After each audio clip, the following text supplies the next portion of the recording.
Halo, Assalamualaikum warahmatullahi wabarakatuh. Selamat sore semuanya. Bertemu lagi setelah liburan yang panjang, ya, mana kita sudah uh, menempuh 1 bulan, ya, bagi yang beragama Islam, ya, berpuasa. Kemudian hari ini kita bisa bertemu lagi dalam kuliah Fisika Saintek dengan materi kuliah terkait dengan optika, ya, cahaya dan lensa. Nah, pada pertemuan hari ini eh, kita akan mempelajari lebih lanjut tentang citra, ya. Jadi hari ini kuliahnya terkait dengan bagaimana kita bisa menggunakan cahaya, ya, untuk berbagai aplikasi dan juga konsep fisika yang melatar belakangi pembentukan bayangan, pembentukan image gitu ya, dan gelombang elektromagnetik ya. Jadi minggu lalu kita sudah belajar tentang kelistrikan dan kemagnetan, ya. Dan dengan mengikuti kuliah ini harapannya adalah Anda akan memahami bagaimana pembentukan bayangan atau citra oleh berbagai instrumen optik dan peran penting bagi kehidupan manusia serta mampu menganalisis ya pembentukan citra oleh berbagai instrumen optik. Nah, jadi cahaya itu dapat dipandang ya sebagai sebuah gelombang elektromagnetik yang eh, pada satu titik sumber ini akan menyebar secara bola atau sferis ya. Jadi kalau kita punya suatu benda seperti sumber di sini ya, kemudian jaraknya cukup dekat, maka pada jarak yang dekat ini kita bisa gambarkan muka gelombang atau gelombang-gelombang yang memiliki fase yang sama ya. Ini kita katakan misalnya kita punya beberapa gelombang begitu. Nah, ini adalah muka gelombang, artinya pada titik ini fase atau apa namanya puncak dalam lembah itu memiliki posisi yang sama ya. Nah, ini kita bisa sebut sebagai gelombang yang koheren ya atau sefase begitu. Nah, kumpulan gelombang ya titik-titik gelombang ini ya apabila dia adalah 2 dimensi ya seperti sebuah permukaan ya. Nah, titik-titik ini ya. Ini kan dalam 1 dimensi ya. Kalau dalam 2 dimensi ya berarti ini semua sebuah katakanlah kumpulan titik-titik yang fasenya sama. Nah, titik-titik yang fasenya sama ini kita katakan sebagai suatu plane ya atau bidang yang memiliki fase sama. Itu disebut sebagai wave plane ya atau wave front gitu ya. Nah, ini adalah suatu bidang yang memiliki fase yang sama dan dalam hal ini kalau kita berada dekat dengan sumber titik ya, ini wave front-nya atau muka gelombangnya ini berbentuk melengkung ya. Tapi semakin jauh dari sumber ya, semakin jauh dari sumber itu muka gelombangnya itu akan berbentuk bidang karena kalau kita lihat kayak permukaan bumi kita semakin jauh dari permukaan bumi, pusat bumi itu kan kelengkungannya menjadi tidak terlalu terlihat gitu ya. Ya. Jadi menjadi datar gitu ya. Itu sebabnya ada yang mengatakan bumi itu datar padahal di zoom gitu ya, di zoom out gitu ya bumi kita itu berbentuk bola ya. Nah, ini jadi pada jarak yang cukup jauh ini kita bisa menggambarkan muka gelombang sebagai bidang yang datar ya atau plane wavefront. Ya, ini biasanya yang kita gunakan di dalam analisis di TPB atau di PPKU ini adalah yang berbentuk bidang ya, bidang datar. Nah, kita tahu dari teori Maxwell bahwa kelajuan cahaya di ruang hampa itu selalu konstan. 3 kali 10 pangkat 8 meter per second. Ini kelajuan yang sangat tinggi. 300 juta meter per detik. Nah, bisa bayangkan.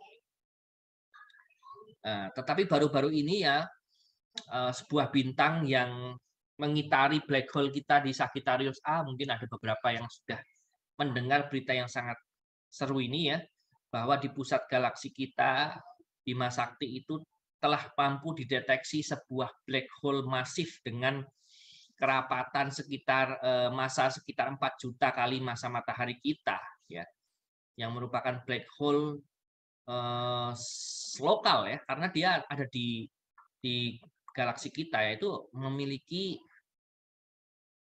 daya gravitasi yang mampu untuk menarik planet-planet sekitarnya ya, mengorbit black hole tersebut dengan kecepatan yang sangat tinggi ya. Karena dia sangat masif. Jadi ada planet yang mengitari katakanlah ini black hole ya, Sagittarius A gitu ya, SGRA gitu ya. Ini ada sebuah bintang gitu ya. Nah, ini terlihat trayektorinya bintang tersebut. Ini kecepatannya ini sekitar 8% dari kecepatan cahaya. Ya, jadi hampir 1/10 dari 3 kali 10 8. Ya, 10 pangkat 8. Jadi 3 kali 10 pangkat 7. Itu cepat sekali, tapi ada ya. Nggak bisa kita bayangkan kecepatannya itu ya, seperti apa. Hampir secepat cahaya itu. Saking besarnya tarikan gravitasi dari black hole tersebut. Ya. Nah, tapi sejauh ini tidak ditemukan kecepatan yang melebihi C. Ya. Jadi C itu boleh dikatakan sebagai kecepatan tertinggi sebuah entitas fisika untuk berpropagasi, ya, untuk bergerak. Termasuk di dalamnya adalah penyampaian informasi. Ya. Jadi kecepatan tertinggi di alam semesta bagi entitas fisis ya, ini adalah 3 kali 10 pangkat 8 meter per detik. Nah, di dalam material ya, kelajuan cahaya ini lebih kecil ya. Tapi sebetulnya yang dimaksud dengan kelajuan cahaya dalam material itu adalah kelajuan cahaya kolektif atau superposisi ya. Kalau kita lihat di dalam material itu kan sebetulnya 99% atom. Ruang kosong artinya kan 90% dari atom itu adalah ruang kosong. Dengan demikian sebetulnya ketika cahaya mengenai sebuah materi, dia akan mengalami serapan kan, ya, akan mengalami serapan maupun mengalami yang namanya reaksi dengan elektron yang di dalam material tersebut, ya, sehingga akibat dari reaksi tersebut elektron akan memancarkan cahaya juga, ya, meradiasi juga dengan frekuensi yang sama, tapi kini ada keterlambatan. Nah, sebetulnya yang kita lihat itu keterlambatan itu efek dari kumulatif semua radiasi elektron yang berinteraksi dengan cahaya. Ya, jadi cahaya di dalam bahan itu akan terasa lebih lambat karena dia mengalami interaksi dengan elektron. Ya. Kecepatan cahaya tertinggi itu ada di ruang hampa. Ya, dan yang menarik cahaya ini mampu merambat tanpa memerlukan medium. Artinya dia bisa merambat di dalam free space atau vakum. Nah, indeks bias itu bisa kita kaitkan ya. Sebetulnya bukan definisi ya. Bisa kita katakan sebagai suatu rumus aja gitu ya. Kalau definisi indeks bias itu ini kaitannya sama suseptibilitas sama momen dipol ya.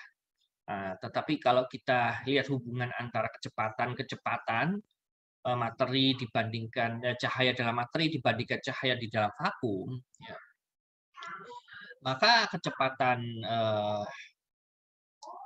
cahaya di dalam bahan yang melambat akibat interaksi cahaya elektron tersebut bisa kita bandingkan terhadap kecepatan cahaya, dan itu kaitannya nanti dengan indeks bias ya. Jadi indeks bias itu adalah C dibagi dengan V, artinya semakin besar ya kecepatan cahaya di dalam bahan itu semakin kecil indeks biasnya ya. Sedangkan semakin rapat ya, kalau kita katakan rapat indeks itu terkait dengan kerapatan gitu ya. Kerapatan dari elektron gitu di dalam bahan itu akan menyebabkan kecepatannya menurun ya, sehingga indeks biasnya lebih tinggi. Jadi indeks bias itu akan meningkat dengan meningkatnya kerapatan elektron di dalam sebuah bahan. Oleh sebab itu di dalam gas Anda bisa lihat ya, indeks biasnya relatif mendekati 1 karena kan kerapatannya cukup rendah ya, sehingga kecepatan cahaya di dalam gas itu tidak terlalu berpengaruh ya, dibandingkan dengan vakum. Kalau kita katakan solid, nah ini baru mulai seperti berlian ini cukup padat ya, karena itu kan indeks biasnya cukup tinggi ya. Di satu sisi logam itu juga punya kemampuan serapan yang tinggi ya. Jadi ini di sini kita lihat kalau logam itu nanti indeks biasnya bisa sangat tinggi, Tapi yang kita bahas di sini adalah transparan materials gitu ya. Jadi transparan materials itu indeks biasnya real ya. Sebenarnya ada indeks bias yang bernilai imajiner juga ya. Yang kita bahas hari ini adalah yang berindeks bias real saja ya, dan indeks bias ini kisarannya seperti ini. Tidak perlu dihafal tapi cukup diketahui ya. Jadi zat padat itu yang paling tinggi indeks biasnya ya. Terutama logam nanti ya. Oke, kemudian kita kenal yang namanya hukum pembiasan di mana sudut datang itu cahaya datang pada sudut tertentu yang diukur dari normal ya. Kita lihat di sini. Jadi sudut datang itu diukur dari normal, sedangkan sudut pantul diukur juga dari normal ya. Nah, sedangkan di sini ya berlaku hukum pemantulan di mana sudut datang sama dengan sudut pantul kalau permukaannya datar. Ini disebabkan karena sebetulnya di sini tuh ya elektron yang terinteraksi dengan cahaya, ya, dia akan membentuk suatu osilator gitu ya. Dia akan meradiasi cahaya ke segala arah. Tapi hanya cahaya yang interferensinya konstruktif, inilah yang dipantulkan. Ya. Sedangkan yang semua panah biru ini interferensinya bersifat destruktif atau dengan kata lain merusak. Ya. Nah, interferensi itu apa? Ketika dua gelombang yang positif ketemu positif, artinya sefase maksud saya, atau koheren, bertemu dia akan menghasilkan puncak dan lembah yang lebih terjal. Ini kita kenal sebagai interaksi yang konstruktif atau positif ya. Sedangkan superposisi yang negatif itu terjadi ketika katakanlah puncak bertemu dengan lembah, kebalikan seperti ini. Ini akan hasilkan gelombang datar karena dia destruktif. Nah, oke. Jadi fase ini sangat menentukan apakah pola interferensinya bersifat konstruktif maupun destruktif, dan kita lihat di sini ini sangat penting untuk mengimage ya, menghasilkan suatu citra. Jadi interferometer ini, interferensi ini ya, fenomenanya interferensi sangat bagus untuk precision ya, presisi, karena kan gelombang itu kan dalam orde ukuran nanometer, bahkan bisa lebih kecil dari itu ya. Jadi sedikit saja perbedaan antara puncak dan lembah itu bisa dideteksi sebagai terang dan gelap ya, tergantung dia konstruktif atau destruktif interferensinya, dan itu sering digunakan untuk menghasilkan precision ya, presisi ya. Nah, Anda bisa lihat ya, sekali lagi saya bicara dengan black hole itu ya, terkait black hole di Sagittarius A itu, dia itu seperti kalau kita itu melihat bulan, kita ingin melihat sebuah donat yang ada di permukaan bulan ya. Anda bisa nonton di YouTube itu gimana ceritanya. Jadi ukuran black hole-nya itu sebetulnya sangat besar, tapi karena dia sangat jauh ya, cukup jauh lah ya, sekitar berapa ribu, 3.000 tahun cahaya mungkin, nanti dicek aja ya. Jadi kita melihat black hole-nya itu seperti halnya harus melihat donat yang ada di permukaan bulan. Sehingga harus digunakan suatu radioteleskopi yang sangat canggih, di mana kita memanfaatkan konsep interferensi ini. Ya, ini dimanfaatkan seperti itu. Oke. Nah, kalau kita lihat di sini, ya, sudut biasnya itu, ya, tidak sama dengan sudut datangnya kan. Ya, kalau dia itu lebih tinggi indeks biasnya, dia akan dibiaskan mendekati garis normal. Gimana ceritanya mendekati garis normal ya? Karena apa namanya? Dia mengalami perlambatan kan, cahaya mengalami. Jadi kalau cahayanya seperti ini bidang gelombangnya, ketika mengenai suatu benda yang lebih tinggi indeks biasnya, itu cahaya akan melambat. Cahaya akan melambat sehingga yang melambat dulu itu yang paling dekat dengan ini kan, yang kiri ini yang melambat, ya ini masih normal. Melambat sehingga akibatnya seperti tentara yang mengenai lumpur gitu ya, pasukan tentara berbaris yang bawah mengenai lumpur, tentu saja yang kena lumpur itu akan melambat gitu. Yang sebenarnya ini adalah time delay akibat elektron ini menyerap cahaya kemudian memancarkan cahaya kembali. Ya ini ada delay di sini, teman-teman ya. Jadi bisa dilihat sebagai suatu efek dari perlambatan cahaya yang secara konsekuensi akan terkait dengan apa namanya? Terkait dengan adanya sudut bias yang mendekati garis normal. Ya. Oke, jadi sudut bias yang mendekati garis normal. Oke, jadi apa namanya? Besarnya sudut bias itu bergantung pada dua hal ya. Yang pertama adalah indeks bias dari masing-masing medium. Yang kedua adalah sudut datangnya ya. Jadi theta 2 ini bergantung pada N1, N2 dan sin theta 1 ya. Jadi kita bisa lihat kalau indeks bias N2-nya itu semakin tinggi, maka theta 2-nya itu semakin mendekati garis normal. Sebaliknya kalau cahaya berasal dari bawah ya, teman-teman ya, dia akan dibiaskan menjauhi garis normal karena dia kerapatan di atasnya itu lebih rendah ya.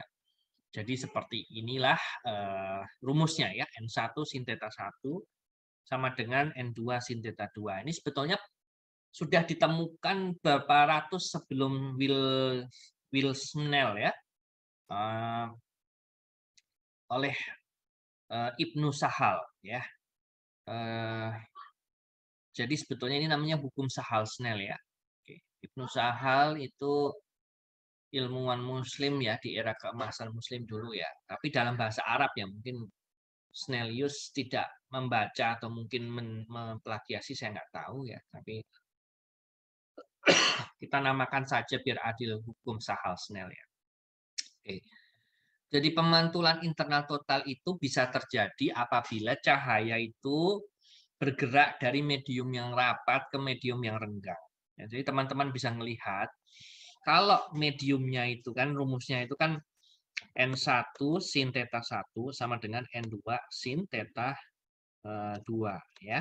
Nah, kalau misalkan ya kita mau cari theta 2 ya, sin theta 2 berarti kan N1 dibagi N2 sin theta 1 ya.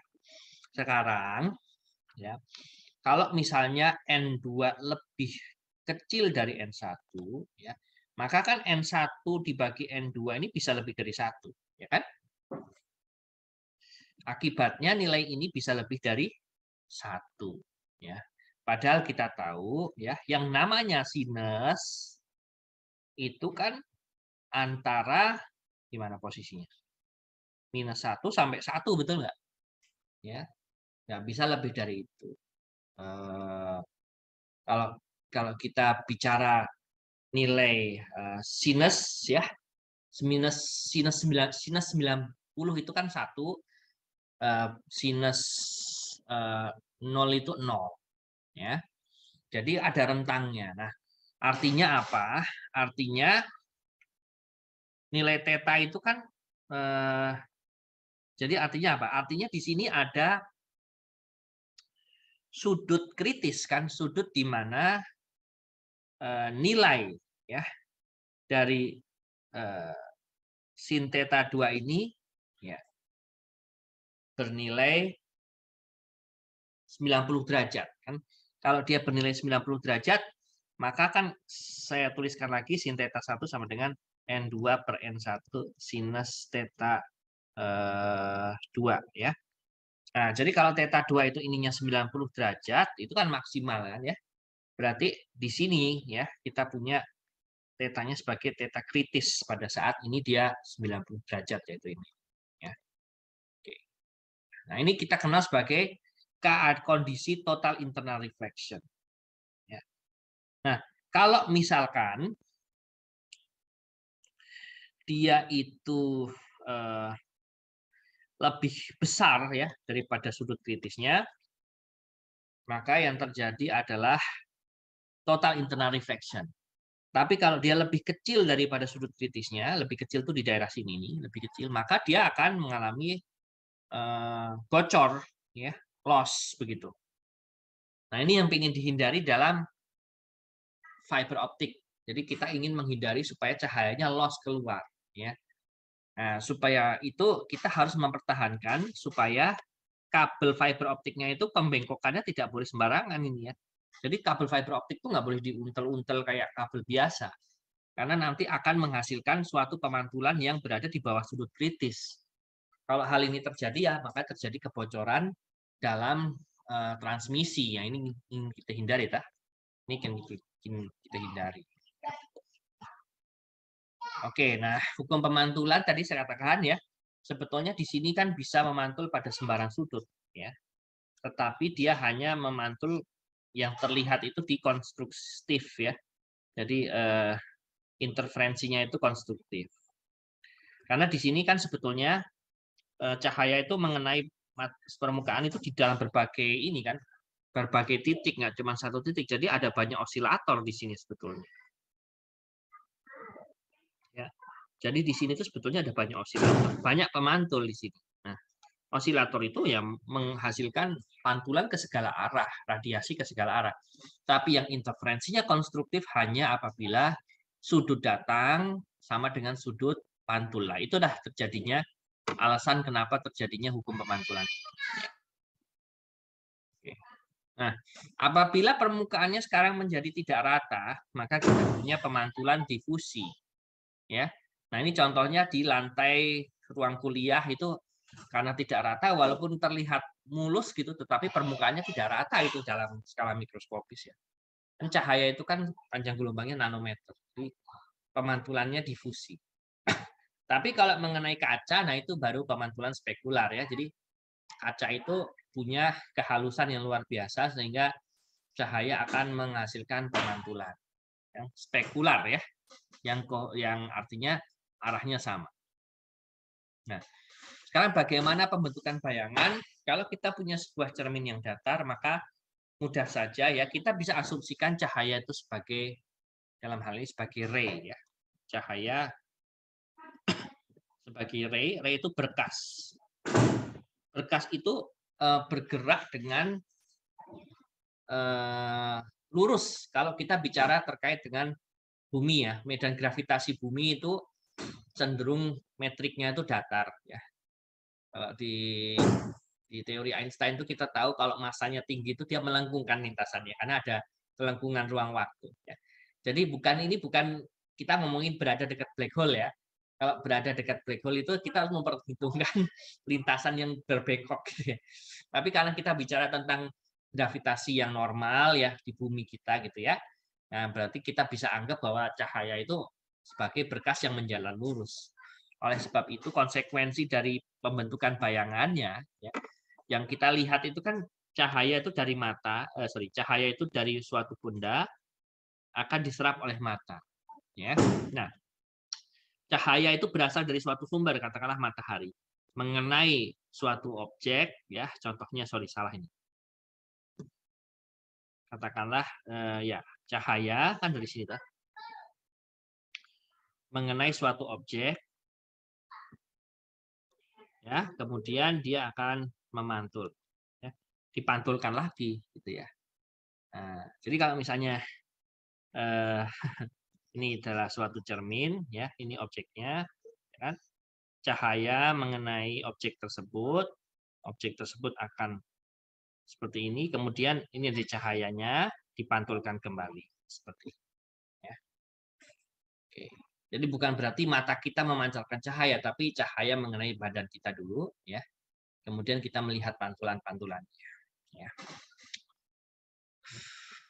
Nah, yang bisa kita lihat ya kalau cermin datar berarti 3 sifat ya, tegaknya artinya dia bayangannya tidak terbalik, sama dengan besar benda dan jarak bayangannya juga sama dengan jarak benda. Ini bisa kita jelaskan dengan menggunakan geometri optik ya, dengan menggunakan cahaya dalam bentuk berkas, kita bisa membuat berkas-berkas cahaya.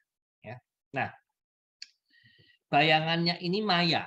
Apa artinya? Bayangan maya itu adalah bayangan yang tidak langsung dihasilkan dari cahaya. Secara maksudnya cahaya tidak mengenainya secara langsung. Kalau kita lihat di sini kan objeknya, ini kan cahaya ini dipantulkan di cermin. Ya. Jadi cahayanya itu nggak langsung mengenai bayangan. Bayangannya ada di belakang cermin. Dan kalau kita lihat di belakang cermin kan nggak kepegang, toh nggak ada objeknya di belakang cermin. Karena itu dibuat sebagai virtual atau maya. Ya.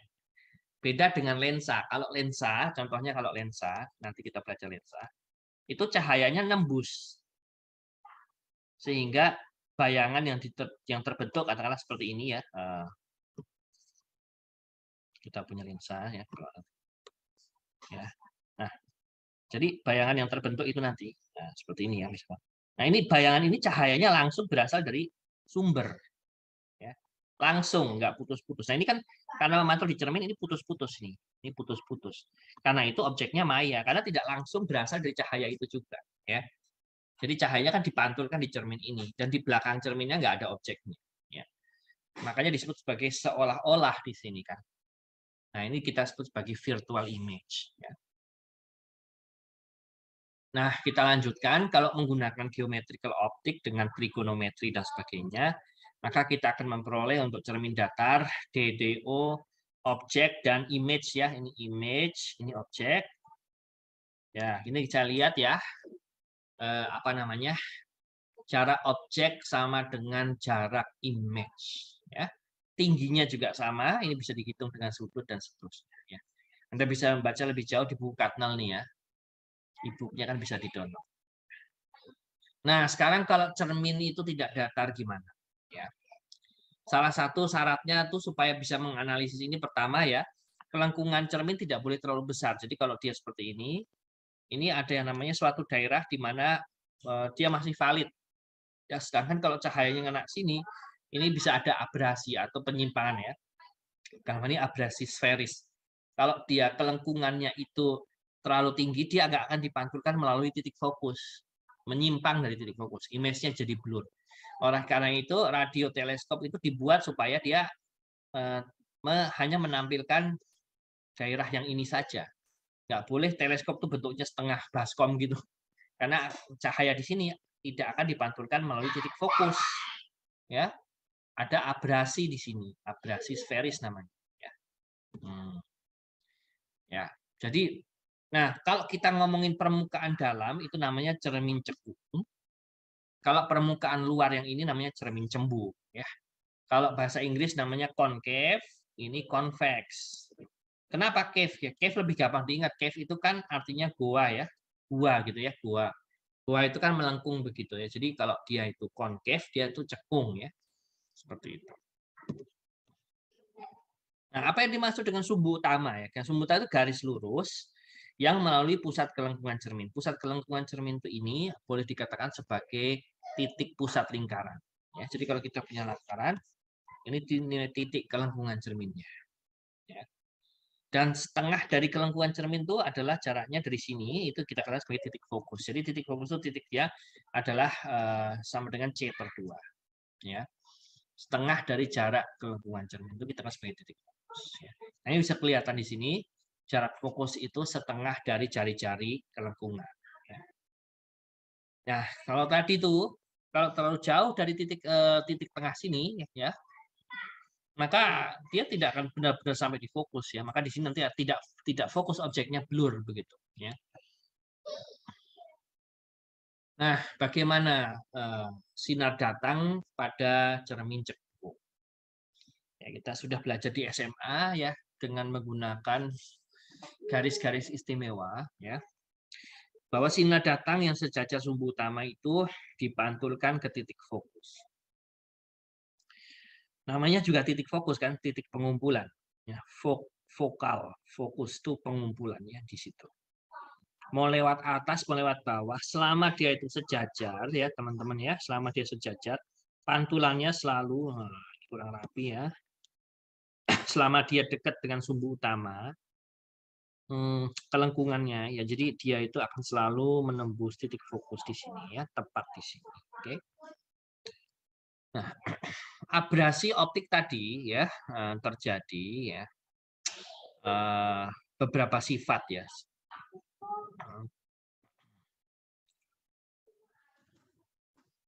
Nah, kalau dia itu tidak jatuh di satu titik, itu sferis itu karena tadi yang saya sebutkan, dia tidak berada dekat sumbu utama.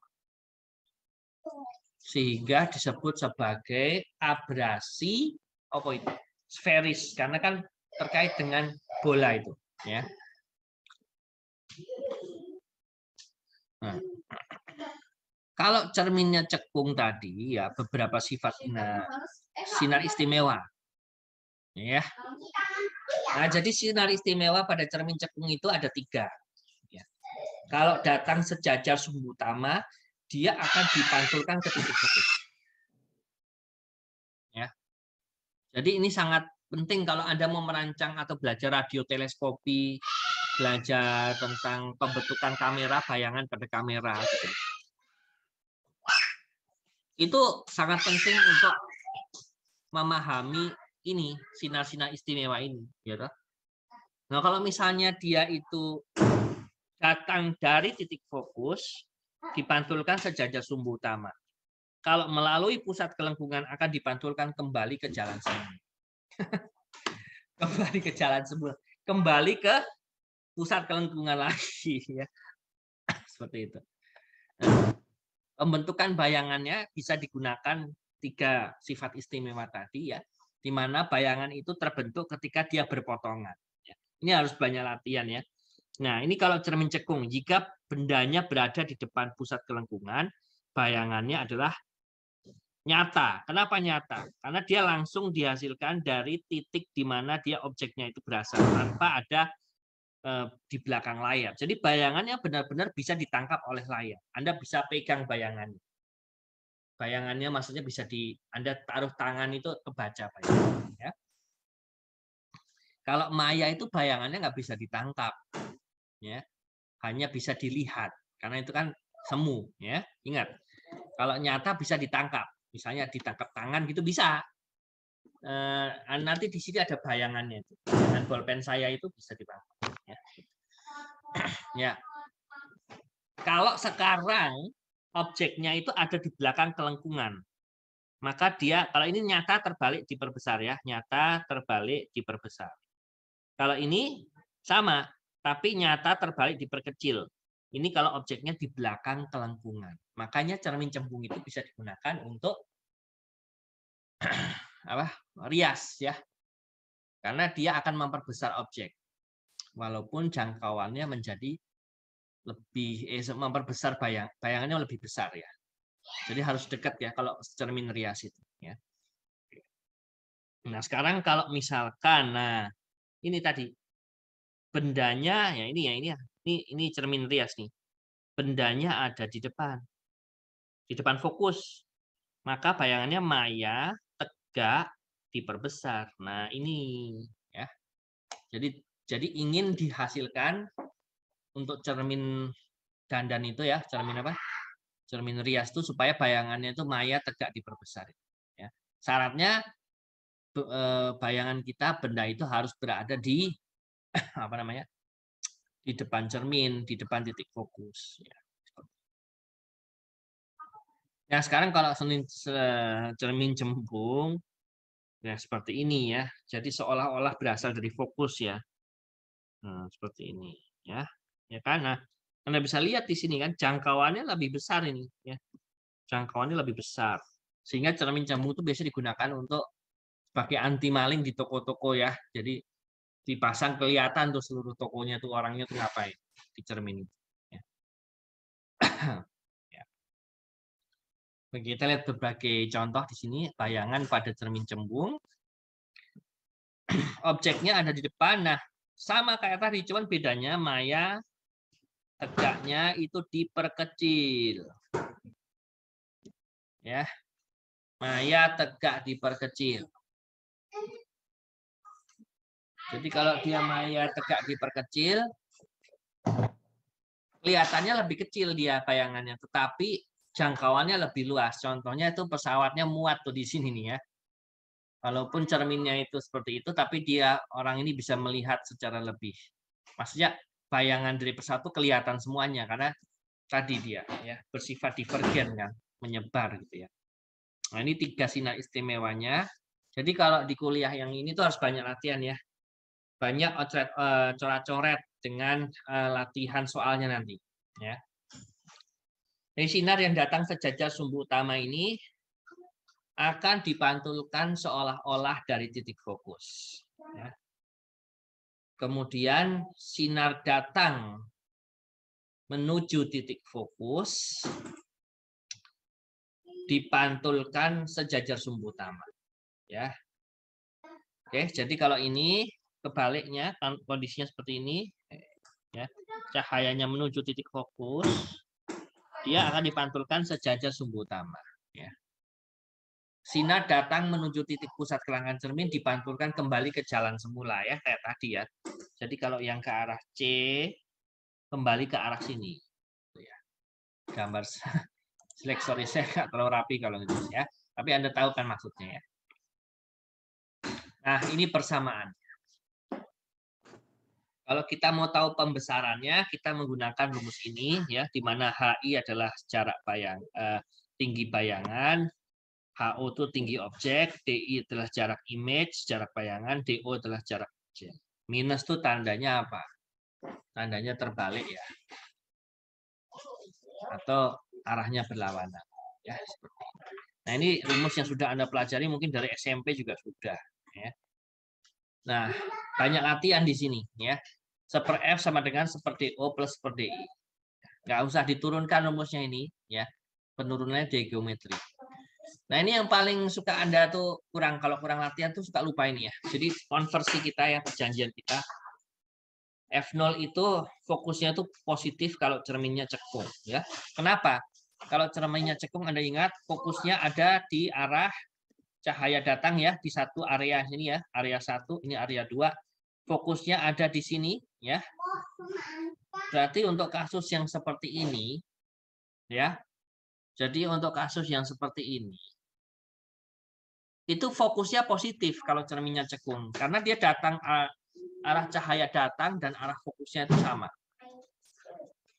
Tapi kalau cermin cembung itu fokusnya ada di belakang sini kan. Jadi kalau misalnya cahayanya datang di sini, fokusnya ada di belakang cermin, makanya dia negatif kalau cerminnya cembung. Kalau cerminnya cekung dia positif. Ingatnya gitu aja, ya. Karena kalau dia cekung dia fokusnya ada di sisi yang cahaya datang. Kalau cembung dia ada di belakangnya. Ya. Nah, DO-nya jaraknya positif jika berada di depan cermin ya. Jadi kalau cermin misalnya bentuk bayangannya seperti ini, DO-nya positif. Di sini juga positif, di sini juga positif. Ya. DO-nya negatif kalau bendanya berada di belakang cermin. Ini saya kira agak jarang dipakai ya, karena kalau di belakang cermin gimana mau mantul. Ya. Jadi biasanya DO-nya itu positif. Nah, DI-nya positif jika bayangan di depan cermin, DI-nya negatif jika bayangan di belakang cermin. Ya seperti contohnya seperti ini. Ini DI-nya negatif ya teman-teman ya, karena dia ada di belakang cermin. DI-nya negatif. Kalau ini DI-nya positif ya. Jadi ingat ya, DI itu bisa negatif, bisa positif. Kalau di belakang malu-malu itu negatif, kalau di depan itu positif ya, gitu ya. Jangan sampai lupa ya, ojo lali ya. DO negatif belakang cermin, positif di depan cermin. Nah, sekarang DI ya. Dia itu M itu positif kalau dia tegak dan negatif kalau terbalik ya. Jadi kalau yang ini kasusnya dia M-nya positif, kalau di sini M-nya negatif karena terbalik dengan bendanya ya. Jadi bendanya itu harus dilihat tegak atau terbalik gitu ya. Kalau terbalik negatif, kalau tegak positif. Jangan sampai lupa ini ya. Diingat-ingat lagi, di latihannya diulang-ulang lagi. Oke, sekarang kita masuk ke lensa ya. Jadi lensa itu bisa ada dua jenis ya, bisa cembung atau cekung kayak tadi tuh. Kalau cembung itu double convex ya, ya. Kalau cekung itu double concave, ya toh. Nah dia ini adalah bersifat konvergen atau enggak? Ya, kalau ini dia divergen ya. Kita lihat apa maksudnya ini ya. Ini sinar-sinar istimewanya dan saya kira Anda sudah banyak yang tahu ini di SMA. Jadi banyak-banyak latihan lah ya. Kuncinya ada di latihan. Nah, kalau lensa cekung seperti ini, ya, tolong nanti disimak lagi. Bedanya, ya, ingat kalau di sini dia itu concave, double concave ya. Nah, ini sebetulnya berlaku di sini Snellius ini. Snellius ini berlaku. Nah, kalau Anda mengerjakan Snellius dengan ini N1, N2 ya. Nah, di sini ada sudut normalnya, garis normalnya kan gini kalau konvex. Kalau konvex normalnya kan begini. Jadi beda, normalnya ke sana, kalau di sini normalnya ke bawah. Konsekuensinya nanti sudut biasnya ini adalah divergen, konsekuensi dari Snellius yang di atas adalah konvergen. Jadi berlaku di sini ya, yang N1 sin theta 1 gitu. N1 sin theta 1 sama dengan N2 sin theta 2. Ini berlaku ya. Tetapi yang harus Anda perhatikan adalah bentuknya, ya kan? Garis normalnya ini kan nggak datar karena dia ada konkev, ada konkev, ada konveks. Ya. Oke, sebentar. Oke ya. Jadi seperti itu, ya.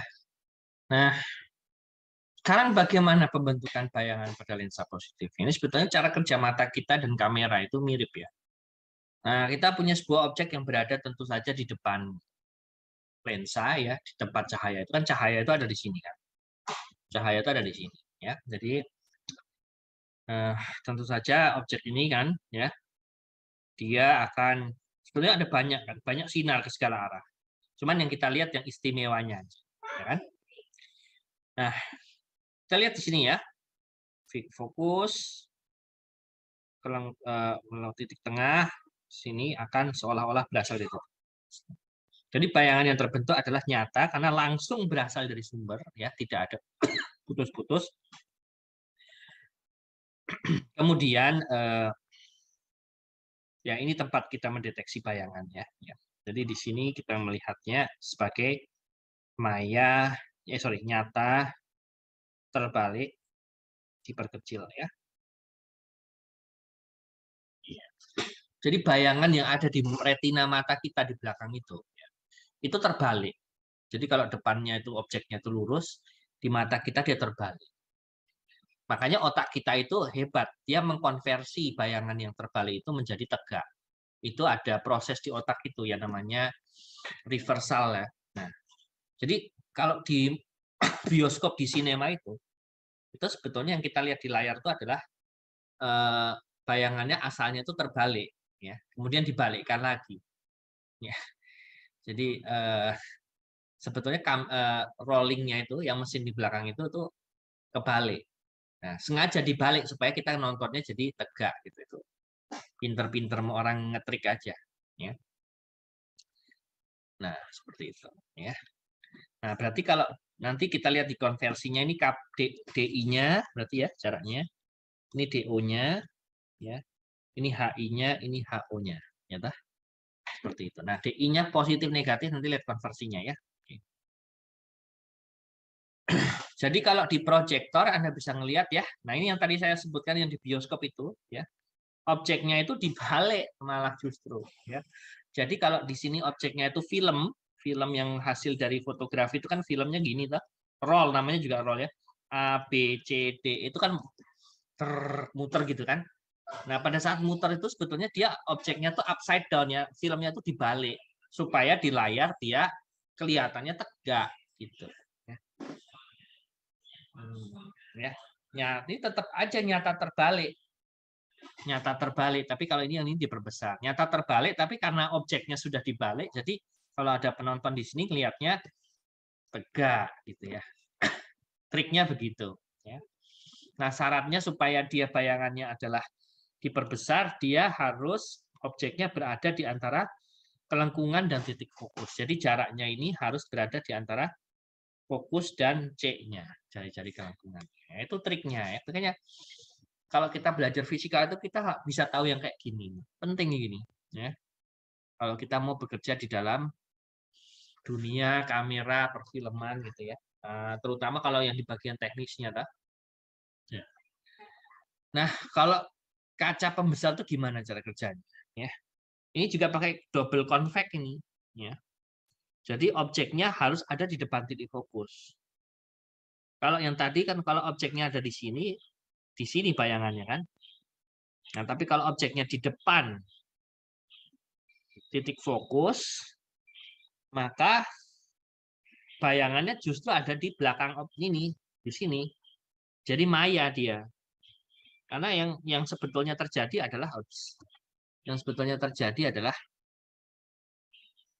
Harusnya bayangan itu kan perpotongan di sini kan kalau dia mau nyata.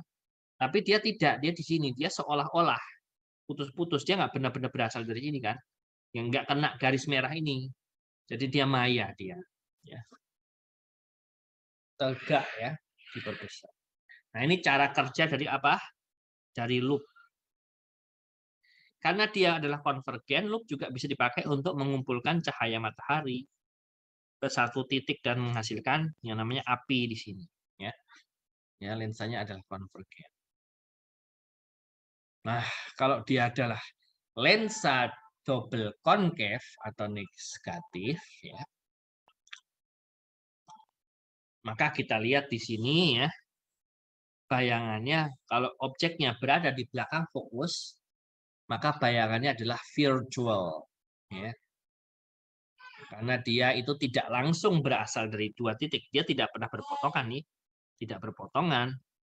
Dia berpotongannya di sini malah justru ya, tidak langsung. Ini kan langsungnya yang merah ini. Dia tidak langsung, makanya disebut maya ya. Jadi maya itu syaratnya itu, dia tidak berasal dari langsung dari objeknya ya, seolah-olah dia. Nah, pembentukan bayangan pada lensa negatif ya. Oh, jadinya cermin nih contohnya ya.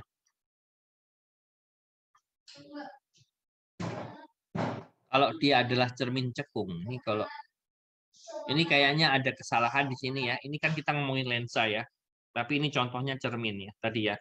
Jadi kalau dia ada di tepatnya antara F dan R ini di kuartil 2 ini, bayangannya ada di kuartil 3 ya. Paling bagus kalau digambarkan sendiri ya. Nah, udah sekarang ke sini aja tuh tadi salah tempat ya. Nah, persamaan lensa dan pembesaran kita bisa lihat di sini. Kalau misalnya kita punya bentuk seperti ini ya, ini yang penting itu adalah rumusnya masih sama ya. Kapan menentukan dia itu positif, kapan negatif itu tergantung konversi ya. Nah, kemudian di sini juga hati-hati di sini ada tanda negatif di sini ya. Artinya kalau misalnya salah satu di sini itu negatif bisa jadi positif. Jadi negatif itu artinya itu terbalik. Kalau positif itu dia tegak gitu kan. Ya. Mari kita lihat ya. Konversinya gimana? Ya konversinya itu kalau dia itu positif, contohnya tadi convex berarti dia positif. Kalau concave negatif ya. Kalau di sebelah kiri dia positif, minus kalau sebelah kanan ya. Asumsinya cahaya dia berasal dari kiri ya ini ya. Asumsi cahaya dari kiri. Ini harus tahu ya. Ya, jadi kalau dia satu arah seperti ini, berarti ini positif DO-nya. Karena dia di kiri. Ya. Kita nggak bisa bilang depan belakang yang bisa juga sih ya. Tapi ini kiri kanan gitu ya. Kalau D ini positif jika bayangan di sebelah kanan lensa. Nah, hati-hati ya. Kalau dia di sebelah kanan itu dia positif, kalau di sebelah kiri negatif. Hati-hati. Jadi bayangan ini DI-nya positif. Karena di sebelah kanan, benar kan? Kalau di sini DI-nya negatif. Ya. Gimana cara menghafalnya? Latihan soal, ya, dibiasakan. Ya. Oke. M positif untuk tegak, negatif untuk terbalik. Ya. Ingat di rumusnya ada minusnya. Ya. Nah, contoh aplikasinya itu mikroskop. Ya. Mikroskop itu dia menggunakan dua lensa, okuler dan objektif. Ya. Dia bisa menghasilkan perbesaran bayangan. Nah, caranya menghitung kalau mikroskop ya, ini cuma aplikasi aja ya. Tapi sebetulnya ada hitung-hitungannya.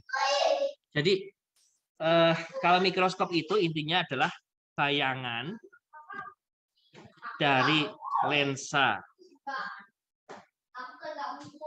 satu menjadi objek bagi lensa 2. Terus rumusnya digunakan 2 kali, tapi ini tidak diujikan ya. Ini untuk Anda yang mau tahu aja. Jadi Nanti kan ada dua lensa di sini intinya. Kan Anda belajarnya ini.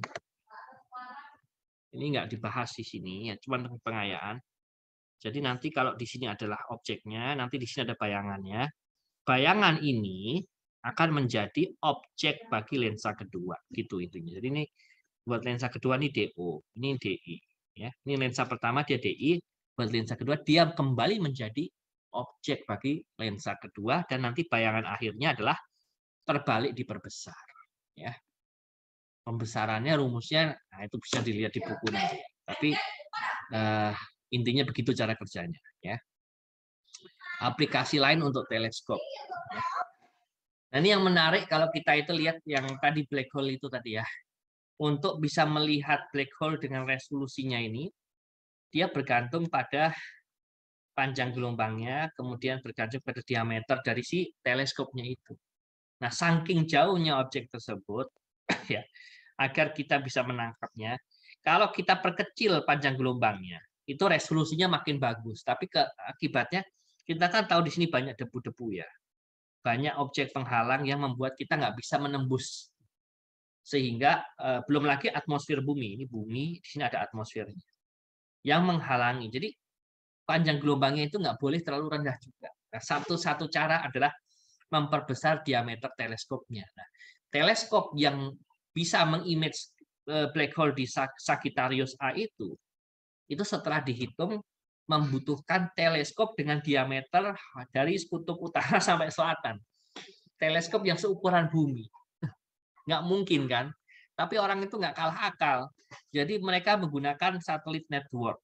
Ya, jadi ada 8 teleskop, satu di kutub utara, satu di kutub selatan, satu di Amerika Selatan, di Chile, satu di Hawaii. Dan kemudian mereka membuat networking seolah-olah seperti masing-masing memotret. Nah, ini tadi konsep interferensi tadi. Mereka menggunakan sinkronisasi untuk menghasilkan interferensi, dan nanti semua datanya disatukan itu seolah-olah ke-8 observatorium ini membentuk sebuah teleskop raksasa seukuran bumi. Sehingga hasil black hole yang kita lihat itu sebetulnya hasil dari data yang ukurannya itu 8.000 terabyte ya. Wih, gila banget. Jadi nggak bisa ditransfer ke internet saking banyaknya itu, maka ditransfernya di bawah hard disknya, ditaruh di pusat penelitiannya itu. Jadi nanti di pusat penelitian diolah, digabungin semua gambar, sehingga tampaklah black hole yang ada di Sagittarius A itu, ya. Black hole-nya itu ya itu. Salah ini kita untuk pertama kali ya kita bisa melihat black hole ya. Ini menjadi headline Nature dah selama beberapa minggu terakhir ini ya. Black hole at the center of our galaxy imagine for the first time. Nah, gimana ini bisa ceritanya tadi itu ya. Ceritanya yang tadi itu.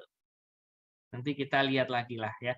Anda bisa lihat di YouTube di gimana orang bisa mendapatkan gambar. Ini hasil perjuangan selama bertahun-tahun lebih dari 300 saintis ya.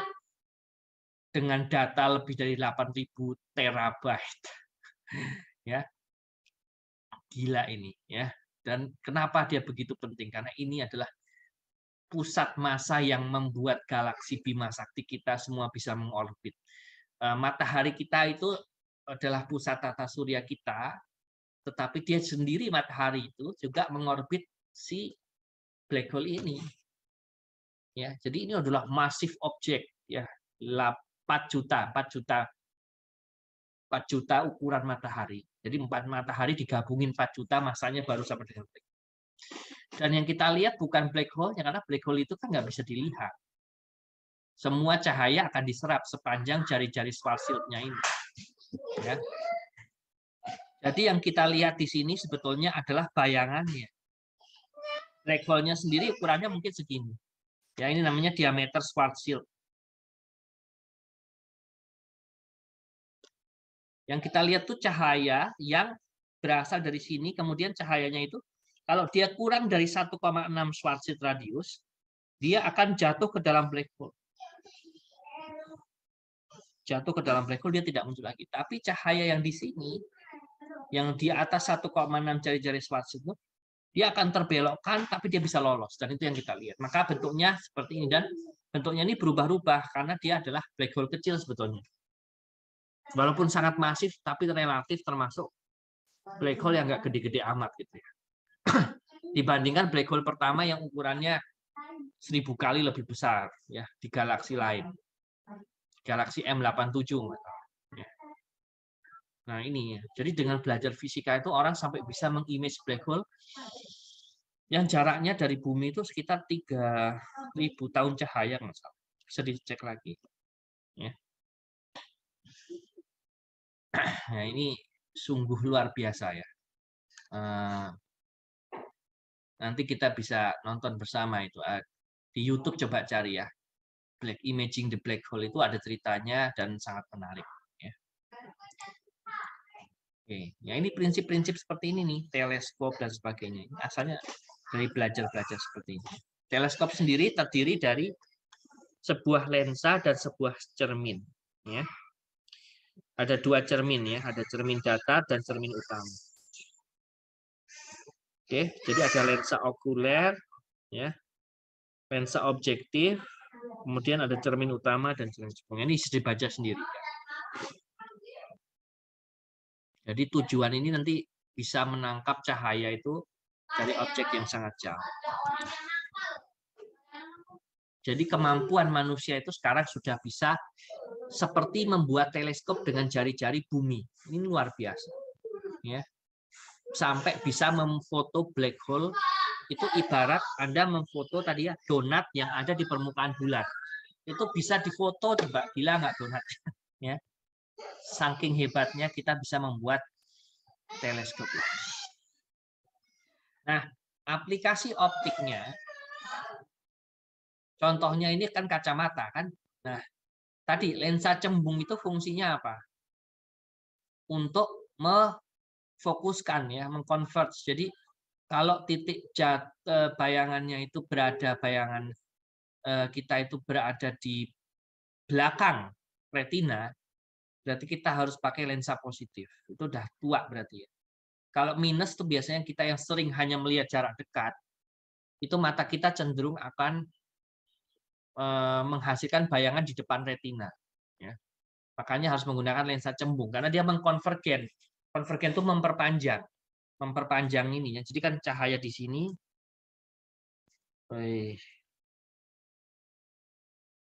cahaya di sini tuh akan ke belakang sedikit ya. Sorry, seperti ini. Nah, kemudian ditangkap sini ya. Yang sini konvergen dikit. Kalau yang ini divergen, jadi mengumpulkan ya. Jadi dia mengumpulkan sehingga cahaya yang tampak adalah cahaya yang jatuh di belakang menjadi ke depan, itu fungsi cermin cembung. Kalau cekung itu lensa cekung. Kalau lensa cekung itu fungsinya cahaya yang jatuh di depan itu mundur ke belakang karena ini kan konvergen ya. Ini dia menyebar keluar, menjauhkan, jadi nggak titik fokusnya itu bergeser kembali ke retina. Ya. Oke. Ya. Jadi gitu ya cara kerja dari kacamata kita ya, jangan lupa ya. Kalau yang cembung tadi ya dia mengumpulkan cahaya. Ini untuk yang rabun apa ini? Rabun dekat ya. Karena titik jatuhnya itu apa namanya? Di belakang ya. Jadi itu ya.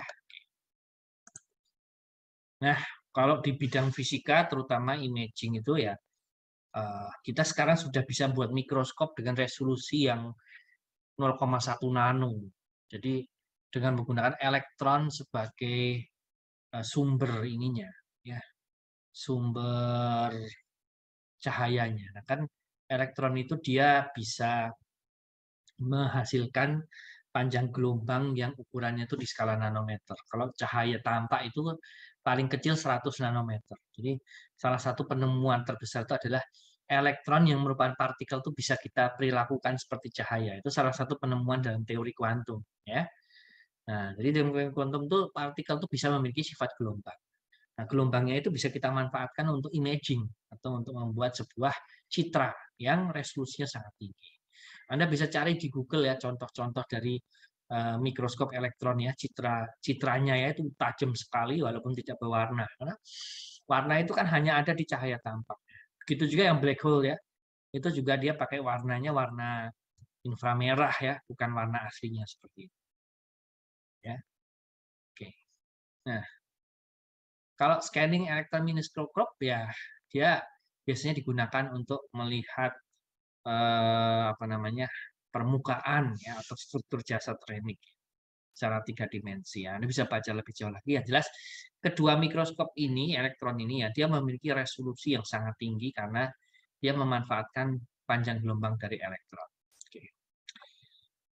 Ya, jadi ini ya teman-teman ya, materi kita hari ini sudah selesai. Maaf tadi ada beberapa gangguan, tapi kita bisa lanjutkan ya. Nah, selanjutnya biar kita lebih mantap, mari kita lanjutkan kuliah ini dengan apa? Melakukan latihan ya. Tadi di mana situnya? Hilang terus BBAC di sini ya. Ya, jadi latihan soalnya bisa dilihat di sini.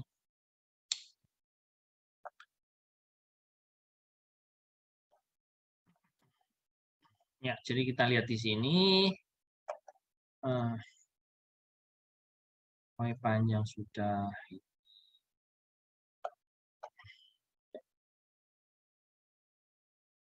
Ya, kita lihat di sini.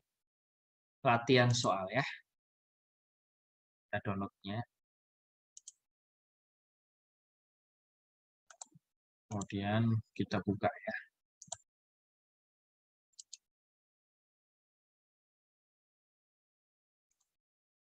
Ini kalau kita lihat ya, latihan soalnya ya seputar yang tadi itu. Ya.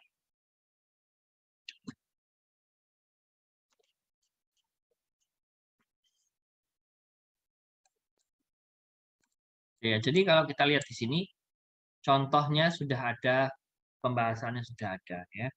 Jadi kita harus tahu ya bahwa apa namanya, kalau indeks biasnya seperti ini ya, dari apa namanya ini garis normalnya dari renggang ke rapat, maka dia akan dibiaskan mendekati garis normal. Ini garis normal ya. Nah, kita tahu kan rumusnya apa? N itu sama dengan C per V kan? Ya tinggal masukkan saja. Kalau dia perambatannya 2 ya tinggal dibagi kan? 3 bagi 2. Jadi indeks biasnya 1,5 ya. Sudut biasnya kalau kita sudah tahu N2 ya tinggal kita cari dengan rumus N1 sin theta 1 sama dengan N2 sin theta 2. Kita sudah tahu N1 1, N2 juga tahu 1,5. Sin theta 1 juga kita tahu 30 derajat ya. Ya tinggal kita masukkan untuk mencari nilai. Bisa dari kalkulator ya. Ini sama halnya ya. Yang dicari sekarang indeks bias ya. Kembali pakai rumus N1 sin theta 1 sama dengan N2 sin theta 2. Sekarang N1 dan N2 yang diketahui, ini juga kita tahu. Tentu saja ini bisa juga kita cari ya. Kembali lagi dengan menggunakan kalkulator ya. Nah, biasanya kalau nilai 53 sama 37 itu kita sudah hafal. 53 itu 0,8, 37 itu 0,6 ya. Ini biasanya harus kita sudah tahu. Sebuah objek mempunyai tinggi 4 cm diletakkan di depan cermin cekung. Yang paling bagus itu kita gambarkan. Kita gambarkan cermin cekungnya seperti ini.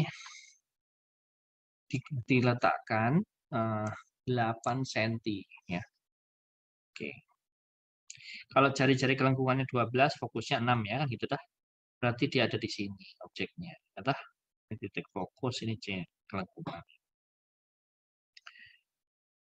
Nah, gimana cara nyelesainya? Ingat ya, konversi tadi. Kalau dia ada di depan ya, sebelah kiri atau di depan cahaya ya, berarti nilai D0-nya itu positif kan gitu tah? Ya kan? Ya, terus Anda gambarkan saja begini ya, Anda gambarkan ya. Nah, di mana kira-kira apa namanya? Bayangannya, ya kan? Seperti itu. Jadi Anda harus melukis itu ya. Nah, untuk mencari jarak bayangan bisa menggunakan rumus 1/F sama dengan S/S0 plus 1/SI atau D0 DI sama aja. Berarti 1/SI sama dengan 1/F dikurangi 1/S0. Ya. Nah, S0-nya itu positif karena di sebelah kiri. Berarti ini masukin positif, ini fokusnya juga positif karena berada di tempat cahaya datang juga semuanya ya. Jadi ini tinggal dikurangin saja. Hasilnya 24 cm. Ya. Oke. Ya. Nah, kita tahu M itu kan sama dengan SI dibagi S0 ya, berarti 24 dibagi 8. Posisinya berarti di mana 24 ya. Jadi dia bendanya adalah diperbesar ya. Kita bisa lihat di sini nih contoh yang tadi. Pelan-pelan aja.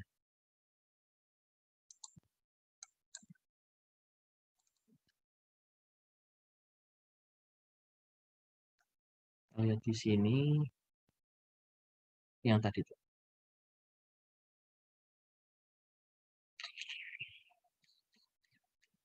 Nah, ya kan? Nah, kan berarti tadi ini 8 ya, 8 berarti ini 24 ya. Jadi buat juga nih sudut-sudutnya gitu ya. Latihan lah sama kayak ini. Banyak latihan ya. Oh, oke.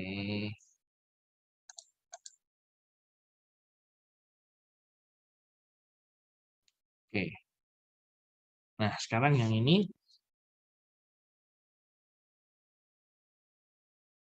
Nah, ini cermin cembung ya. Cermin cembung itu kan begini. Ya. Objek 2 meter dari cermin. Bayangan yang terbentuk 1,6 kali tinggi objek sebenarnya. Ya kan?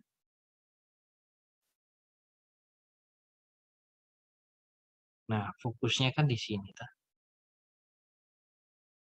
Jadi fokusnya itu ada di belakang cermin kan kalau cembung itu. Ya enggak? Berarti kalau kasus ini jelas fokusnya itu nanti dapatnya negatif, ya kan? Nah, kemudian bayangan yang terbentuk itu ada di mana? Ya. Karena kita tahu dia divergen, ya pasti bayangannya itu akan terbentuknya di sini, toh. Nah, di belakang ya. Ya kan? Nah, kita bisa tahu berapa nilai SI-nya dengan rumus M sama dengan SI per SO. Ya. Berarti SI sama dengan M kali SO. Nah, bayangannya kan lebih kecil ya terbentuknya. Berarti kan 1/16 ya, kali 2. Benar nggak? Berarti sama dengan 1/8. Karena dia di sebelah kanan, minus kan? Dia di sebelah kanan ya, di belakang cermin. Berarti nilainya minus. Jadi konversi tadi itu dipelajari, dihafalkan pakai latihan. Jadi ya, kalau di belakang cermin, berarti minus. Ya, makanya ini saya ganti. Hati-hati nih. Salah nih ya. Harusnya minus gitu ya. 1/8. Sampai hasilnya fokusnya dapat segini. Nilainya kan minus kan? Ya. Diinversi ya, jadi fokusnya minus 2/5.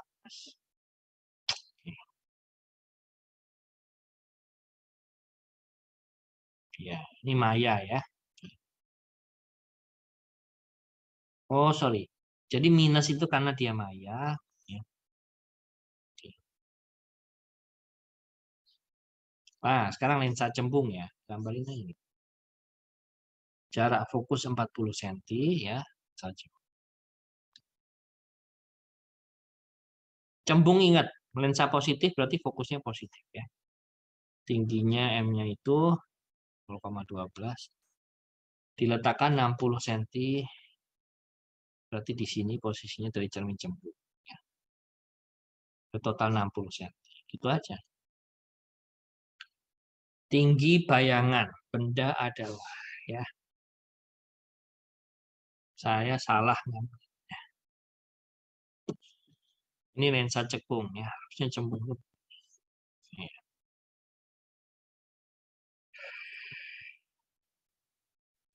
ya.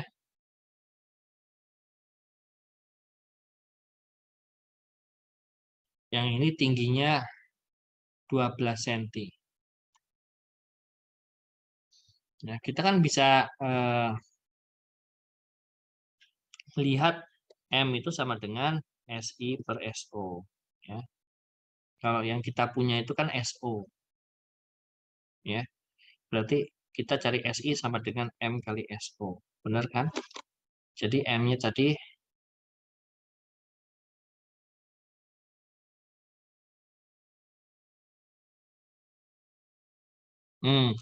berarti kita carinya langsung dari rumus ini. 1/F sama dengan 1/SI plus 1/SO. Ya, seperti rumus ini. Maka 1/SI sama dengan 1/F min 1/S. Ya. Karena ini kan kita nggak tahu ini. M-nya itu kita nggak tahu. Ya, berarti kita pakai rumus yang ini aja. Ya, langsung sini. Dapatlah S aksennya itu 120. Ya. Berarti M-nya tinggal kita bandingkan aja seperti ini. Dapatnya 24. Ya, jadi sering latihan ya. Rumusnya cuma 2. Yang ini sama yang ini. Oke.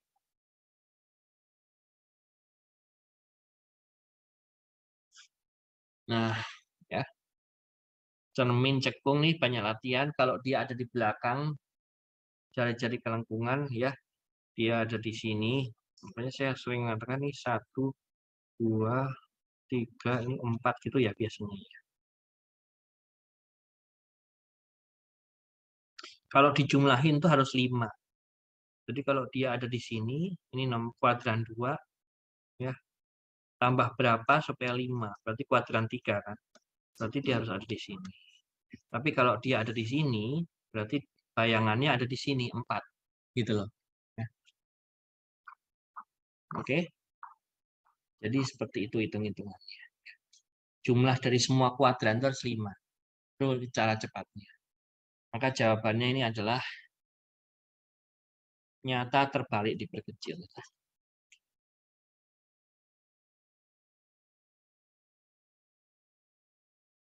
Benda memiliki tinggi 1 cm, berdiri tegak di depan cermin cekung dengan jarak 20. Diketahui jarak fokus cermin cekung adalah 10. Jarak bayangan. Ini sebenarnya pengulangan-pengulangan. Ya, banyak latihan di sini ya. Rumusnya ini terus. Ya, ini cuma pengulangan aja. Ya. Jadi sudah bisa dicari ya.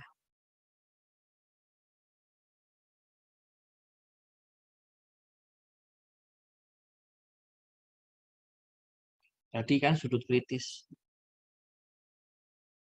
sinus 90 ya.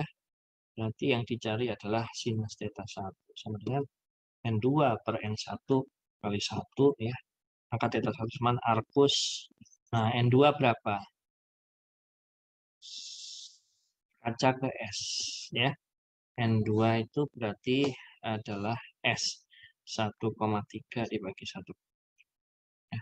Jawabannya bisa dicari sendiri. Oke. Sudut kritis.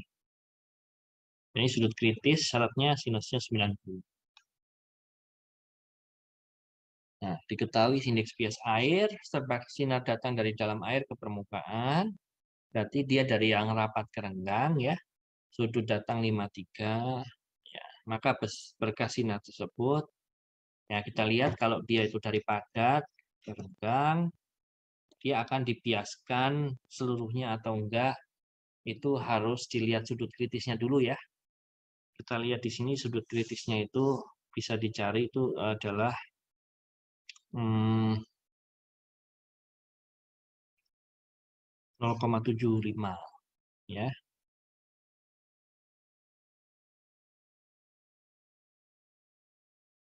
Nah, dia datang ini 0,75, sudut datangnya 0,8. Jadi seperti ini kan. Jadi 0,8 itu lebih besar dari 0,75 ya. Kalau dia itu lebih besar dari sudut kritis, dia akan dipantulkan semua kan gitu ya. Tapi kalau I-nya lebih kecil dari sudut kritis, maka dia akan sebagian dibiaskan. Jadi kuncinya itu apakah sudut kritisnya itu di bawah atau di atas 0,8. Kalau di bawah 0,8 maka terjadi pemantulan internal total semua. Tapi kalau di di atas 0,8, maka ya sudut kritisnya di atas 0,8, maka bagian akan loss keluar ya. Jadi ini dibiaskan seluruhnya, salah ya. Kemudian seluruhnya salah, ini salah. Dipantulkan ya, bukan dibiaskan. Jadi ini benar. Jadi yang benar cuma 4 ini ya. Oke, ya. Jadi teman-teman, ini adalah akhir dari kuliah hari ini ya. Silahkan kalau ada pertanyaan nanti bisa disampaikan kalau saya online ya, atau lewat WA saja. Terima kasih atas perhatiannya. Tetap semangat ya. Jadi tadi nih ya, rahasia-rahasia alam semesta termasuk keberadaan black hole, bintang-bintang yang sangat jauh, dan posisi kita di alam semesta ini semua berkat ilmu terkait dengan yang hari ini kita pelajari. Jadi ilmu pengetahuan itu sangat penting untuk memahami asal-usul kita dan lingkungan kita sekitar, terutama ilmu fisika dan kosmologi, kimia, biologi, dan semua ilmu lain ya. Terima kasih atas perhatiannya. Assalamualaikum warahmatullahi wabarakatuh. Sampai jumpa minggu depan.